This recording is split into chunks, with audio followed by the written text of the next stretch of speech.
Assalamualaikum warahmatullahi wabarakatuh. Alhamdulillah nahmaduhu wa nasta'inu wa nastaghfiruh wa na'udzubillahi min syururi anfusina wa min sayyiati a'malina. Allahumma shalli ala Muhammad wa ala alihi wa sahbihi ajmain, amma ba'd. Jamaah salat maghrib yang diberkati Allah, marilah kita senantiasa meningkatkan ketakwaan, kesadaran, keimanan dan melaksanakan perintah Allah Subhanahu wa taala sebagai bekal kita nanti di hari akhirat. Jemaah yang diberkati Allah, Islam ini agama yang damai, agama yang saling menghormati, menghargai, menjaga hak-hak semua orang, ya. Jadi kalau kita ini sebagai orang Aceh, kita akan merasakan indahnya Aceh, Banda Aceh dan sebagainya ketika kita pergi ke tempat lain, merasa tidak nyaman, yang merasa ketakutan dan sebagainya. Orang-orang luar ketika datang ke Banda Aceh, walaupun sudah diprovokasi macam-macam menakutkan, tapi sampai mereka ke sini, oh ternyata damai, tenang. Tengah malam masih ada orang yang lalu lalang, ya, tengah malam orang duduk itu menunjukkan damai, ya, tenang. Tempat-tempat lain belum tentu kita berani. Belum tentu kita berani melakukan itu. Dan orang yang datang ke sini mengatakan enak kali, ya, damai, tenang. Kemudian ketika saya pernah di Australia, dakwah pada non Muslim, namakan dengan street dakwah, ya, di dakwah di jalanan. Ada seorang Australia yang pernah bekerja di Afghanistan, perempuan 2 tahun dia bekerja di sana. Pada saat Afghanistan itu sangat menakutkan. Kita lihat kalau kita lihat di media. Jadi ibu itu menceritakan kepada saya, ya, karena berjumpa di jalan, semua yang diceritakan oleh media itu tentang Islam, tentang Afgan terutama, itu semuanya bohong. Saya sudah merasakan. Di sana orang damai dalam perang di sana, tapi damai, saling menghormati, saling menghargai. Saya yang perempuan ini, yang non Muslim, yang tidak Muslim, tapi sangat dihormati dan dihargai. Ya. Inilah Islam. Jemaah yang diberkati Allah, atas dasar apa itu semua? Atas dasar adalah kita melaksanakan perintah Allah, kita melaksanakan hadis-hadis Nabi Muhammad SAW. Memang kita tidak hafal hadis, ya, tidak hafal ayat Al-Quran, tapi ketika disampaikan oleh ustadz, oleh tengku penceramah dan sebagainya, tertanam di dalam bawah alam sadar kita dan terbawa dalam kehidupan sehari-hari. Jemaah yang diberkati Allah, Allah berfirman dalam surah Al-Ahzab, ya, wallazina yu'zuna al-mu'minina wal-mu'minati bighairi maktasabu faqad ihtamalu buhtanan wa isman mubina. Orang-orang yang menyakiti orang mukmin laki-laki dan orang mukmin perempuan bighairi maktasabu, tanpa ada kesalahan yang mereka lakukan, ya, maka sungguh mereka itulah melakukan sebuah dosa besar, ya, sesuatu yang sangat besar. Jemaah yang diberkati Allah, inilah asas yang kita dalam kehidupan sehari-hari tidak mau menyakiti orang, tidak mau mengganggu orang. Bahkan Rasulullah SAW marah, ya, bukan saja kita sesama orang mukmin, Rasulullah itu marah kita menyakiti ahlu zimmah. Ahlu zimmah itu orang kafir yang dia hidup di negara Islam tapi tidak bikin kacau. Ada satu lagi kafir harbi namanya. Kemudian ahlul muahadah, orang kafir yang punya perjanjian dengan umat Islam, ya, umat Islam. Kalau kita sakiti mereka marah, ya. Rasulullah ini begitu, bahkan para tawadan, asra, itu Rasulullah melarang untuk menyakiti mereka. Kalau kaum lain, bangsa lain, kalau sudah jadi tawanan macam-macam diperbuat, potong kecil-kecil dan sebagainya. Islam tidak boleh seperti itu.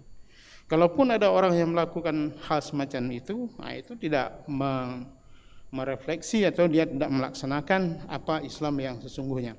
Jamaah yang diberkati Allah, kita dalam kehidupan sehari-hari ada rasa kadang-kadang seperti ini, ya. Ada kalau belum menyakiti orang lain, ya, kalau dengan fisik jarang lah, ya. Tapi sering kita lakukan dengan ucapan, dengan dalam perdebatan. Kita tidak puas, ya, bahasa Acehnya Ahaba sabi mekawit, lagi mata pancing, macam mata pancing itu.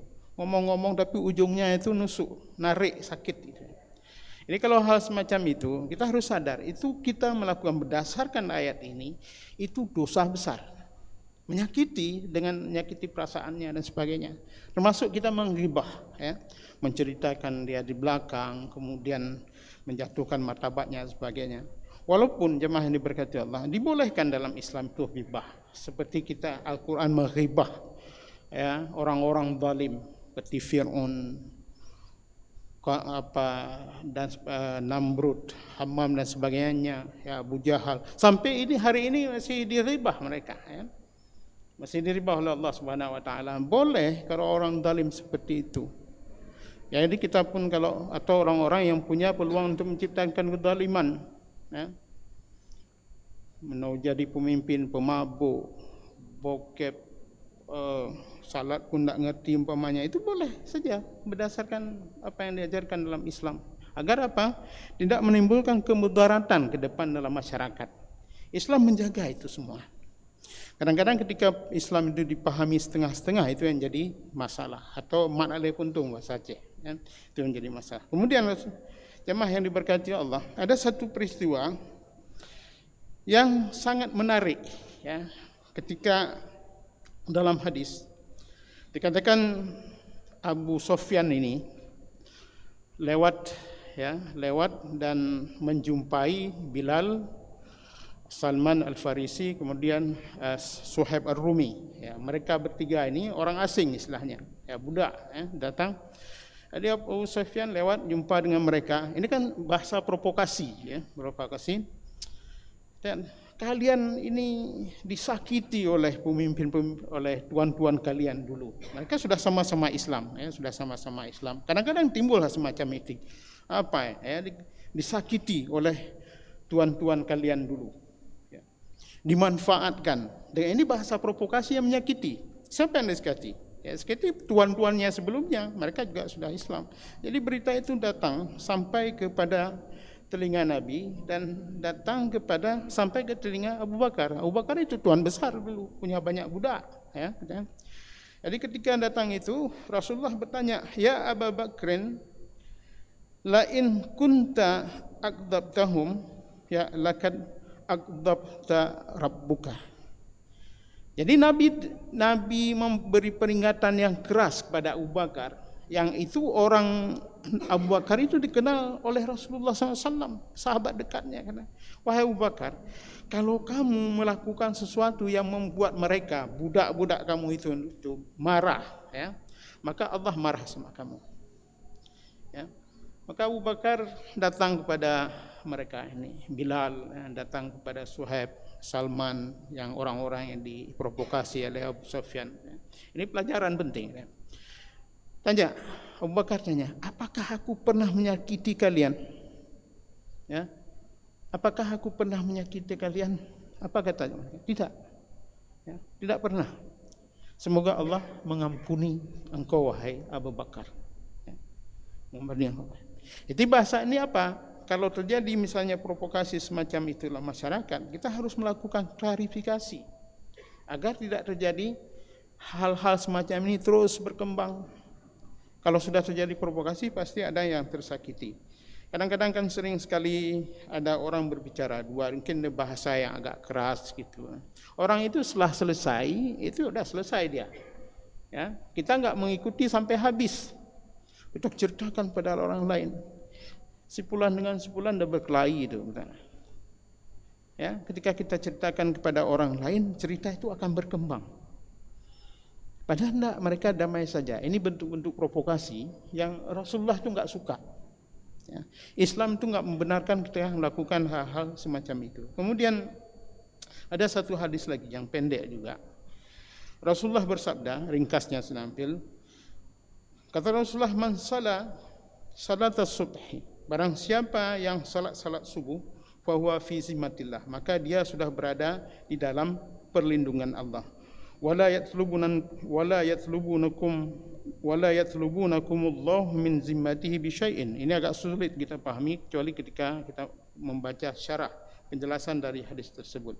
Jadi kata Rasulullah, barang siapa yang salat subuh, Ini tidak disebutkan berjamaah, tapi dalam hadis lain disebutkan banyak keutamaan salat subuh berjamaah. Man shalla fajri jama'atan ka'annahu shalla lailan kullah. Barang siapa yang salat subuh secara berjamaah, maka dia seperti salat malam sepenuhnya. Atau hadis lain mengatakan man shalla raka'ataini qabla al-fajr khairun minad dunya wa ma fiha. Barang siapa salat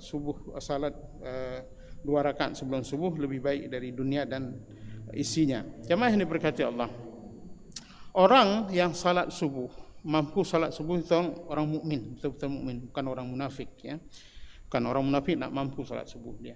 Kalaupun salat nanti enggak subuh lagi, jam 8, jam 7. Jemaah yang diberkati Allah, orang yang mukmin ini, hadis ini mengatakan jangan sakiti orang-orang yang mukmin ini ya.